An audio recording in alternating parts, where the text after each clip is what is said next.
Hello everybody, this is Simon with Let's Play Mega Man Dr. Wily's Revenge. We have successfully stopped the 4 Robot Masters from trying to take over the world, I guess. So the only thing left to do right now is taking revenge on Dr. Wily, ironically enough. Let's get to it. Wow, my ears are surprisingly intact. Strange that it works better on the Game Boy speakers than on the NES, huh? And wow, that is actually one very imposing looking castle. Good job, Dr. Wily, I was really missing that from your latest NES appearances. So, welcome to the first of the final 2 stages, yes, this game is pretty short, of the game. And sadly enough, it is pretty shitty. More on that later. For now, let's show off a weapon that doesn't work against the walls. Actually, carry is pretty good. It creates an instant platform under Mega and stays there until 3 weapon energies have ticked out. Do not go too far to the left here. Yes. While I get tripped up a little by the room, and as it is the only time the terrain actually works against me. Let's explain a little more about the carry. It will sadly stay out as long as it is on screen and always costs these 3 weapon energies. And you cannot switch to another weapon, which is kind of bad. As is my playing against the Joe here. Though I do not understand why exactly they juxtaposed him with the fans, because what is pushing your back going to accomplish against the Joe? Except making my showing off a fire shield a bit harder, I guess. It is really probably the weakest of the original 4 weapons. It does has its uses, yes, but it just doesn't deal as much damage as the other 2 damage dealing weapons do, which is kind of bad. As is this room. This is a big reason for why I really dislike this stage. Remember these from Mega Man 2? Well, they're worse here, far worse in fact, because you can only inch forward a little bit until they are on your ass again. And it takes ages and ages to get through them, even with a weapon as good as Rolling Cutter is. You can't freeze them or anything to try and cheese them a little, as I tried to see with Ice Slasher at the very start, so this is just really boring and wasting your time. And these vertical drops are a very good reason to get carry out, as we're going to see in a second, because if you don't have, then fuck you, you're dead. I hate that. And this is the other reason for why this stage is really not good. It is stick move central. I mean, the game already was pretty relentless in its traps, but this is just going over the top. You have to have carry out every time you're falling, and otherwise you're just toast. And this guy here is also a little surprise in that he's pretty different from the other Joes we've encountered so far, being a little closer to their Mega Man 1 incarnations. So, Fire Shield's chance to shine is when the shield effect is actually relevant. Sadly enough, I'm still bad at pressing buttons at the right time. But yeah, the Bladies, Bladers, don't know, have nothing to go against it. As do the Mets, which are actually here in their Mega Man 2 incarnation. So the final level does indeed try to shake things up a little, and I appreciate it. It doesn't really help against the bad level design though. Yes. Also a note about the weapon energy of the carry. You are going to be pressed for it if you waste it, and there are multiple instances where you have to use it for no real reason at all, which is kind of bad, because if you're stuck there with no weapon energy, then you're forced to enemy farm, and that's never fun at all. See here, for example, if it runs out now because you cannot scroll it off screen, then you're plain fucked, and that's not nice at all. As is this here, but this is an example of how the level design can actually work in a final stage without introducing stupid gimmicks like surprise spikes everywhere and using assets from the levels before to a better degree and not abusively. Oh hi PP. Oops. Second time the terrain tripped me up, so it is rather effective, I guess. Another one of these. You know what? The respawn point for this level, and yes, there is still only 1 per level, is before this. So whenever you die in this stage, from this point on you will always have to redo this corridor. And this is just an insane slog.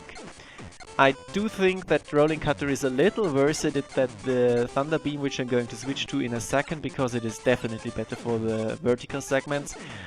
But it doesn't change the fact that this is absolutely impossibly boring and horrendously badly designed. I guess they do want you to be able to stock up with these infinitely respawning enemies. Yes.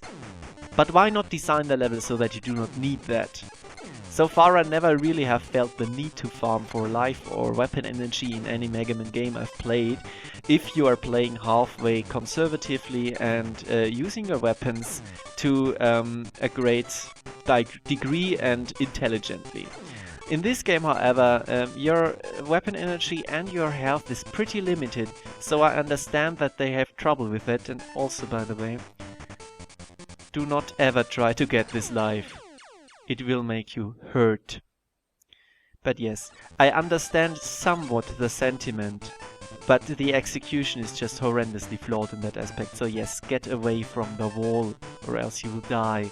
It's not fun, especially as this is the very end of the level. And there, another checkpoint here, but I count this as a boss room because it is refight time! Yay! And yes, in the first Wily level, after a very long level. And hey, it's not even refights. It's fights against 4 Robot Masters from Mega Man 2, which we haven't seen before. This is the only one of them, at least I think so, which is weak to one of the original 4 weapons we got. Which is why I'm taking him on first, because fuck doing these after the entire level without weaknesses. I will still show them off though, because I love you. After getting the pellet, you have to wait for the jingling to fade out. But yeah. All in all, I really dislike this concept. First of all, we have to sit through 4 of these, which is never fun because it still looks rather gross, yes, and disturbing. But also, we have never seen these bosses. It is very probable that you do not know the weakness order, or that you do not know where to start to begin with, and that you will get slaughtered by them.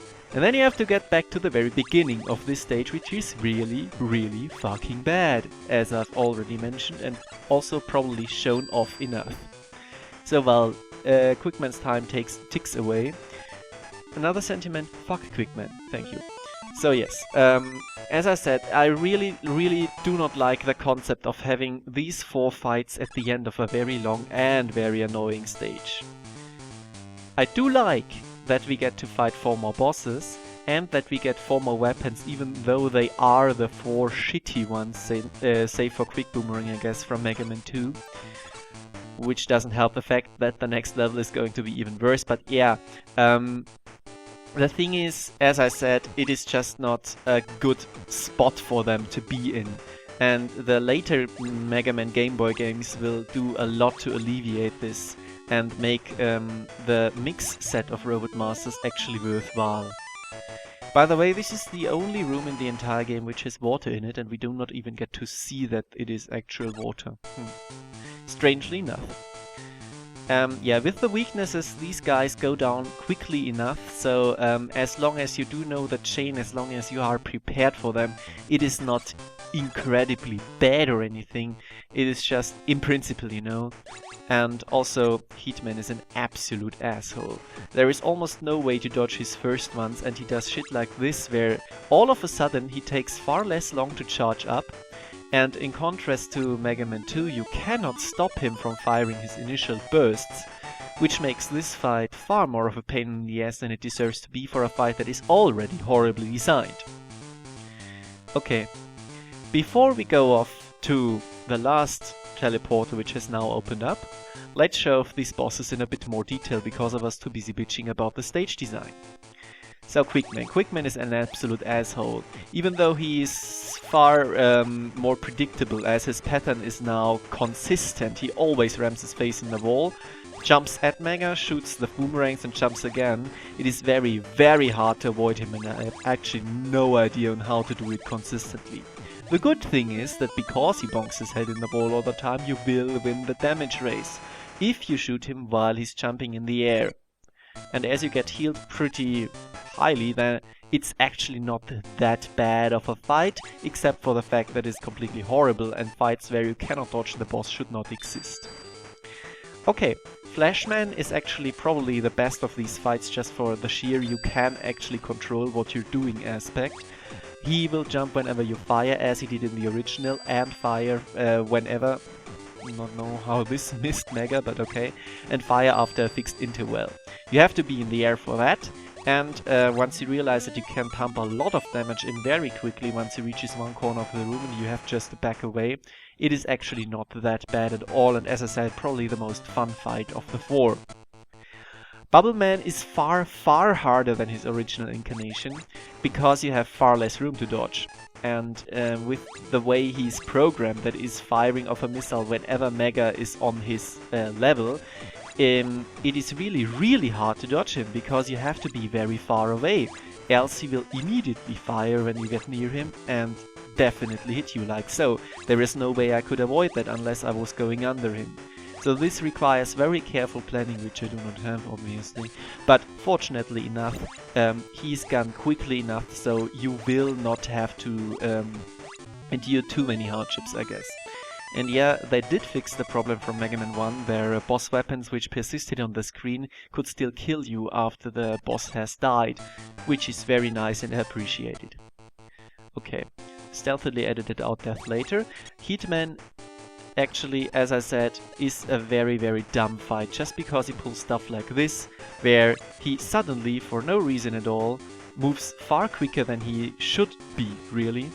And there is no way to predict that.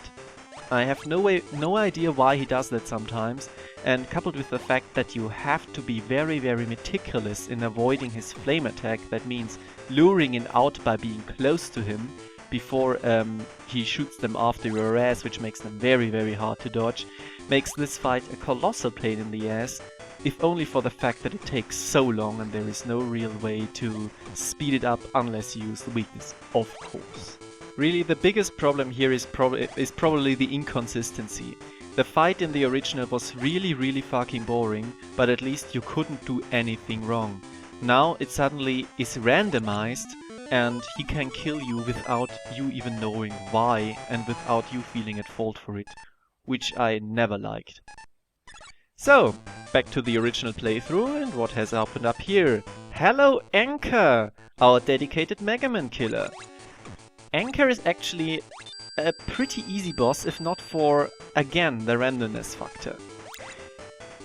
His normal attack is basically waiting for Mega to shoot him, which is a pretty bad idea in my opinion. And once you shoot him enough, his blasts gets a bigger AoE, which is absolutely no problem at all unless you're dumb like me. The biggest problem, however, is his moving from one side of the room to the next, because there is no way to predict if he's going to jump after a jump again or charge at you. This is the biggest problem. Oh fuck, I missed the health pellet. And I'm pretty low on life, what am I going to do? First get a weapon, but yeah, final closing thoughts on Anchor. He's really not that bad, even if you get hit a lot, as you could see.